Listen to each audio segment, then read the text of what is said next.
How's it going, guys? Welcome back to another episode of the Z Garage. I'm Josh as always, and I realized that we have 2 months until Branson Z Fest. When I started this build off at the beginning of this year, I was like, 6 months, we got this, and we're down to 2 months. So that's not tons of time. So we got to go ahead and jump right back into this. If you remember last week, what we went ahead and did was put the engine back in the Z. Looks really cool. I went ahead and put a few things in, like the power steering reservoir. I need to bolt this down, but I got the lines ran to the rack and everything, so that is ready to go.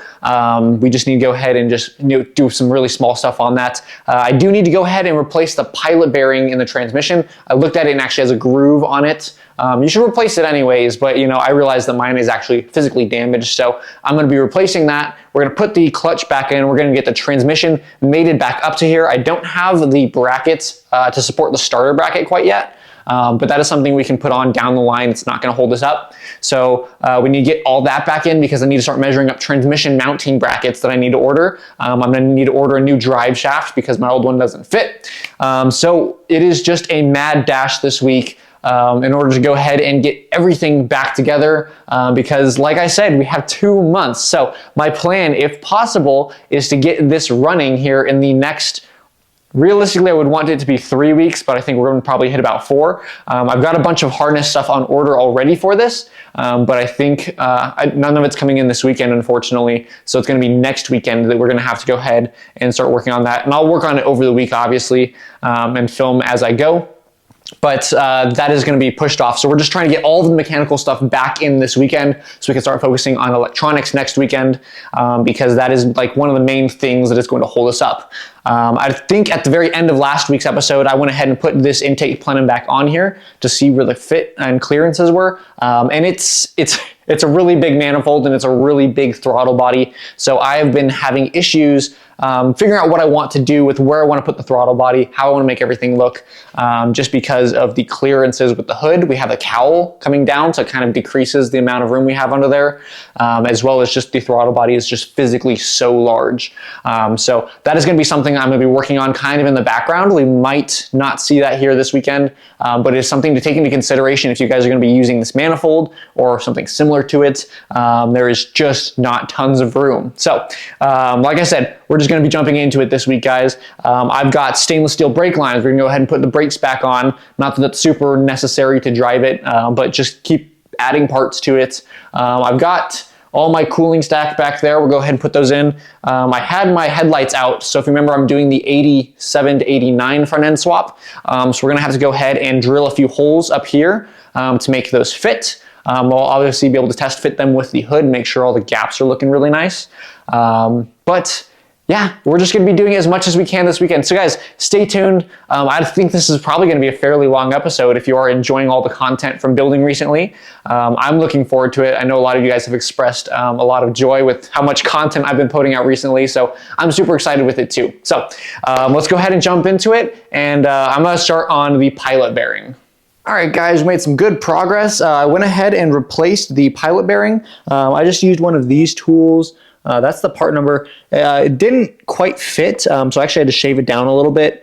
So a different one of these may work better. And there's like different styles, so just kind of find one that'll fit properly. And then of course I use it with that slide hammer right there. And then I went ahead and put on the, I torqued down the flywheel because I forgot to do that. That one goes to 72 to 80 foot-pounds. And then I went ahead and put the clutch and the pressure plate on. I actually don't know if you can see it. It's down in there, and that gets torqued to 17 to 22 foot-pounds, those 6 bolts. So then I went ahead and lifted up the car. So we're on all jack stands now at maximum heights. So it's a little dangerous. Remember to always put as many, like wheels or jacks or whatever as you can around just to make sure you're safe. But we're gonna go ahead and put the transmission in now. So let's go ahead and jump over here real quick. I went ahead and ordered up a new transmission mount. This is the new one. It was like super cheap. I don't really plan on running this forever, but I needed something for the time being because this is the one that was on the transmission. And if you can see, it is completely broke. And I think the reason for that is if you can see where it almost tore right here. I think this car was in an accident, whatever had this transmission in it, and it almost ripped this completely off, which is really crazy to think. That's a lot of force. So we went ahead and got this new one. I'm probably gonna go ahead and replace this with like a polyurethane one at some point, but this is good for now. So I'm gonna go ahead and bolt this up here. And then I went ahead and, as you can see, I took off the shifter assembly to give us a little bit more height. And then one more thing, I got this. This is a Vibrant Performance 4AN Banjo M10 by 1.0 bolt. And we're gonna go ahead and use that for the slave cylinder right here. So if you guys remember in the last video, I was showing that there's not a lot of room here between the heat shield of the exhaust crossover pipe and this guy. We're gonna go ahead and use this banjo bolt here, and then we'll be able to use our ISR clutch line right there. That is just a -4 clutch line. So we'll go ahead and put this on right now so we can go ahead and access it really easily. And then once this is in the car, we can go ahead and plumb the clutch line and we should be good to go. So this is looking really good. It's going to be a tight fit, even though I have the car all the way up as far as it can. This is a fairly tall transmission, so fingers crossed I can get this in here with just my own person working on it. But let's go ahead and get it up into the car. All right, guys, we got the transmission in the Z. Everything bolts up just like it did when we had it out, so it's looking really good. It is a very big transmission compared to the 30A and especially, you know, like the 71C. It's just a very small transmission. So I noticed that I had to go ahead and kind of drop it down a little bit. I don't know if you guys can quite tell. If you look back at previous footage when I was showing like this air filter here, it was down a little bit further, but you can kind of see where it sits now. It's actually proud of this cross member right here. So it is tilting the engine backwards a little bit in order to fit. I did push, I have a jack under it right now. I had pushed it all the way up and then dropped it down probably about ½ an inch because I don't obviously want it rubbing on my transmission tunnel. And that's kind of where I've set it at right now. I'm not too worried about the engine being tilted, but the thing that I am worried about is that intake. That stinking intake is always in our way, right? So as you can see, I have the hood propped open right now. I wanted to see if it would clear. Let me go ahead and close the hood and kind of show you what it's looking like. All right, guys, here we are in the engine bay with the hood closed, and as you can see, that pipe is pretty much touching the hood, so it is definitely really, really close. I went ahead and did check. It's not actually holding the hood up. The hood is still pressed onto this piece of metal right here. And we don't have bump stops here. The hood is not as high as it normally would sit.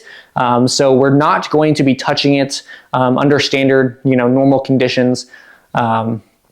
So I'm not too worried about it. We were already planning on having to bend down to put the throttle body kind of behind the core support anyways, in this area right here, just because it's such a big throttle body, it really just doesn't fit. So we're just gonna need to factor that into our plan, make sure that we get this done properly. But in terms of the swap, I think we are really, really close. I took a 3D scan of under the car there. I'm gonna go ahead and model up a bracket, get it cut and then sent to me. So we'll go ahead and see how that turns out probably in the future videos. I don't think it's gonna be here in time for this one. Hopefully not. Hopefully this video doesn't take like a week and a half to get out, but I'm looking forward to that. It's gonna be really cool. I think it'll look really nice. I'm gonna go ahead and measure from the output shaft to the differential, so I can go ahead and get a drive shaft on order. If you don't remember the aluminum drive shaft I have right there, I got it made at Shaft Masters. It's like $300, $350 or something to get a 3-inch aluminum drive shaft. So really, really good price in my opinion. So I'll go ahead and get one of those. And then I think that is pretty much it for the transmission for now, because we do need to bolt it in, cross member wise, and then get that drive shaft in. So that'll be down the road once I get all that stuff in. Let's go ahead and turn our attention now to some of these other stuff here. I think I'm gonna start with the brakes. They're a little dusty. I gotta go ahead and clean them off, take off the old rubber brake lines, and then somewhere around here is here we go. Here's the Goodrich stainless steel braided brake lines. So I'm excited for these. They look really, really cool. So I'm gonna go ahead and put these on next. I might only do the fronts for right now. I'm pretty sure that's a kit for the backs as well. But as you can see, I still have tires on the back and I don't really want to pull that apart yet. So I'm gonna go ahead and do the brakes, and then we'll figure out what we do after that.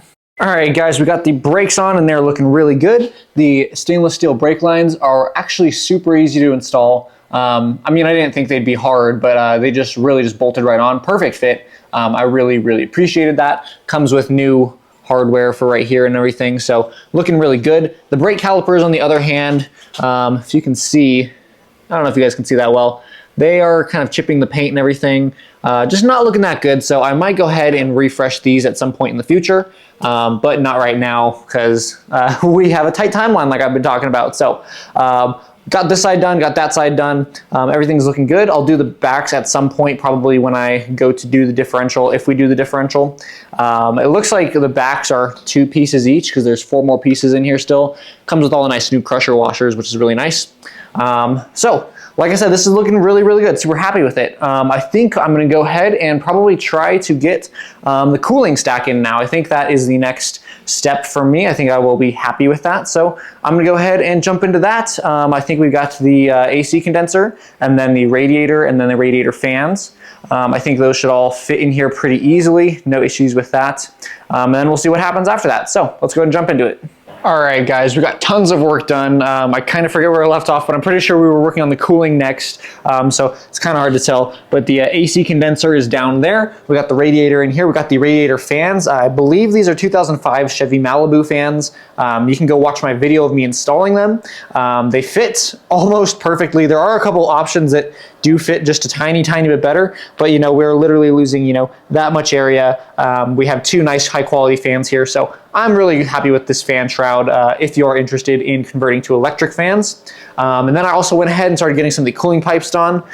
So I'm using 2 kits for this. One of these is Roos Motorsports. You can kind of see right there, those logos. Honestly, this is a really nice kit. I'm kind of sad I'm only using a few of these lines because, like I said, they're really, really nice.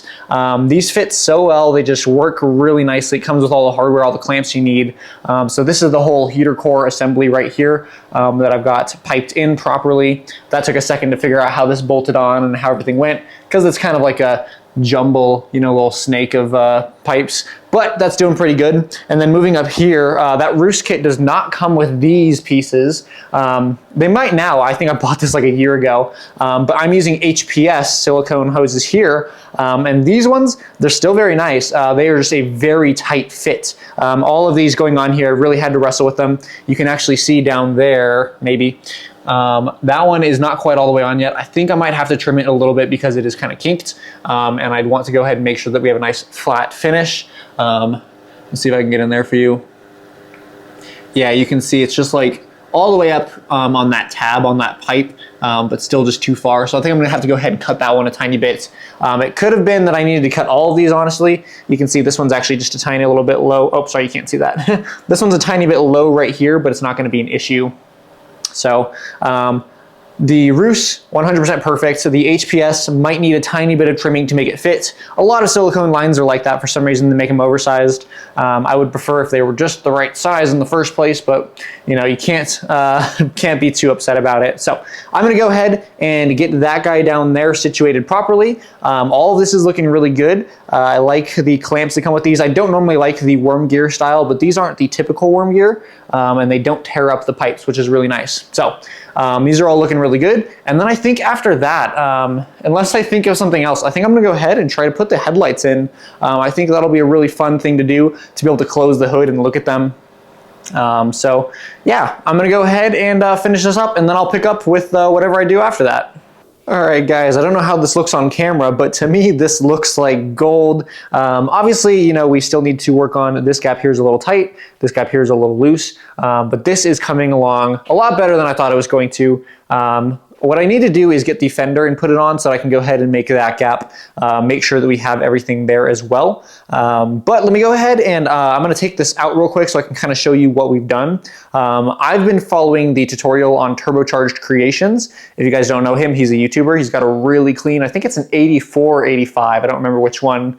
And he did the front end swap as well, and it looks really, really good. Now there's a few differences between the 84, 85 and then the 86 model year doing this swap, so I'll go ahead and take this out and kind of show you what I'm doing. All right, guys, so to start off, what I went ahead and did is pretty much disassemble this entire assembly here. So I took the lens outs back there, and I have this. I did take the top off to go ahead and get to the lens out, and then I kind of stripped some of the adjustment bolts, but that's okay, I'll tell you about that later. But the reason I did that is because I wanted to get a good view at the 2 pegs down there at the bottom. So on the original 84 through 86, there's a bolt there. Oops, can't see it right there and there. And then same thing on that side, obviously. I don't remember, I feel like it's mounted one more way, but I can't remember. It's been like a year at this point. So the way that they do it on the later models is that they have one here, and then two like right there-ish. So that's what we're trying to go ahead and emulate right there. So what I've gone ahead and did on this side is obviously made a hole in a slot. And then you can see I've used that one right there. And then this one is actually a blank. On the 86s, they have blanks right here. So I'm gonna have to go ahead and try to fill this in with something. We'll go ahead and figure that out when I get to it, obviously.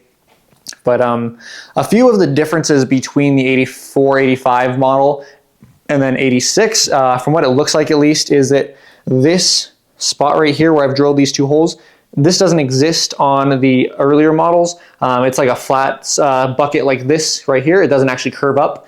So I think they were getting ready to put in the different style headlights in the 86 model year. They were kind of starting to work it into the process because there is that. A few differences right here. He had to cut off this section right here on his car. This is already done on the 86. And then I do believe if you wanted to run this, you would have to cut this section out here just down a little bit.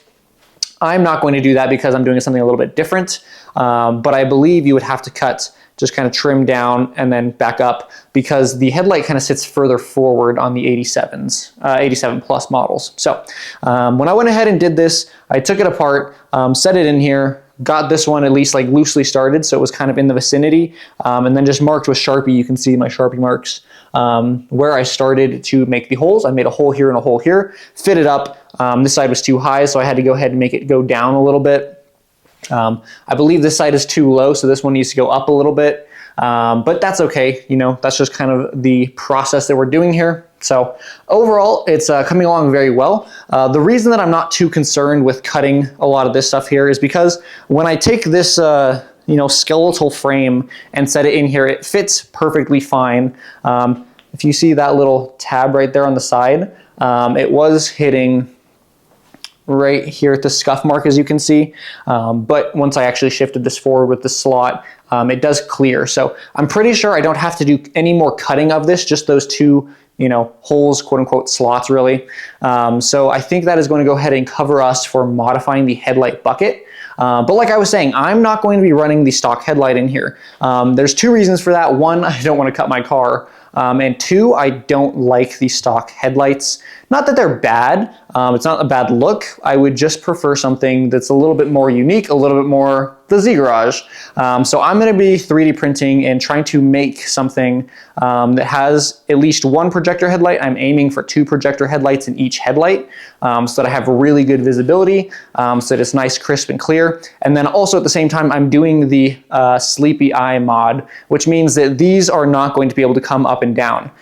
In a regular Z31, you can just unplug one plug, and then the button on the dash, like if your gauge cluster is right here, it's over on the side, you can push it and it'll still raise it up and down. It's just when you flip the headlights on, it won't turn it on. That's the traditional sleepy eye mod. But I'm just literally taking out the motor and the linkages and everything in here. So these are just going to be down their entire life. And I'm fine with that. I don't want them to come up.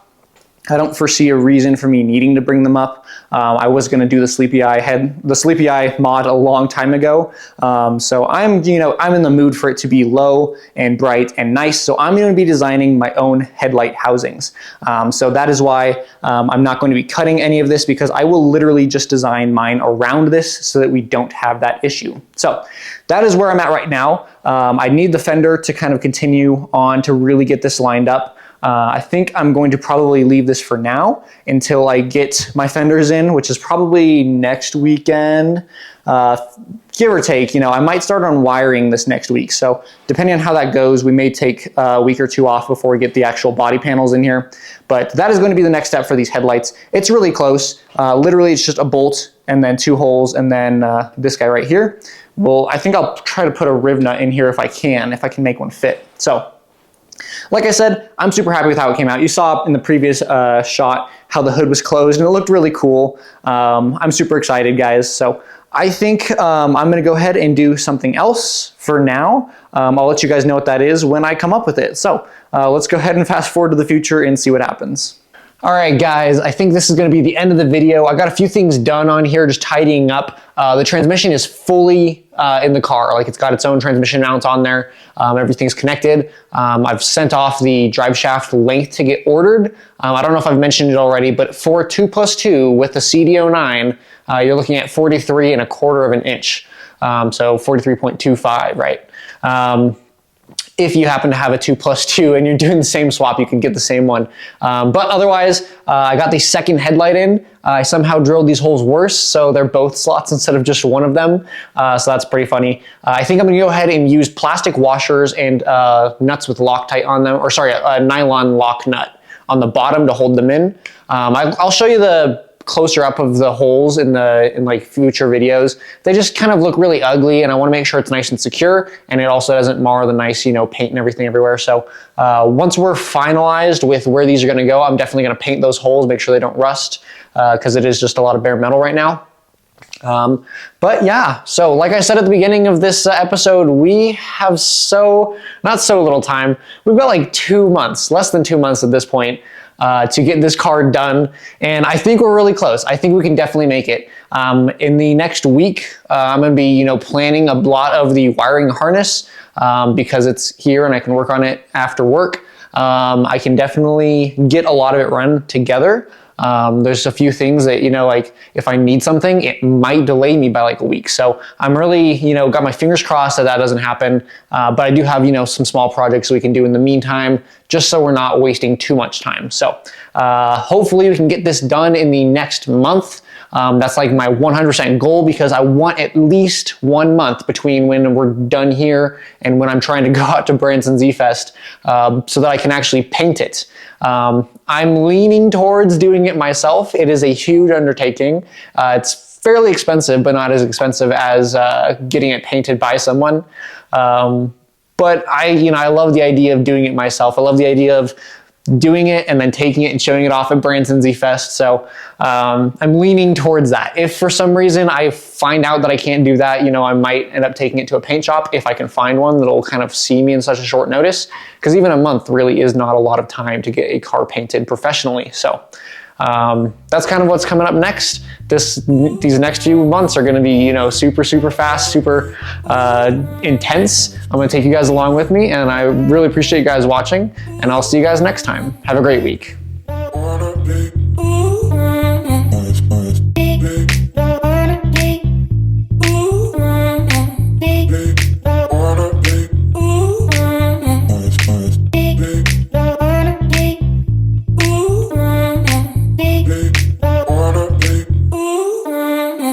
Nice.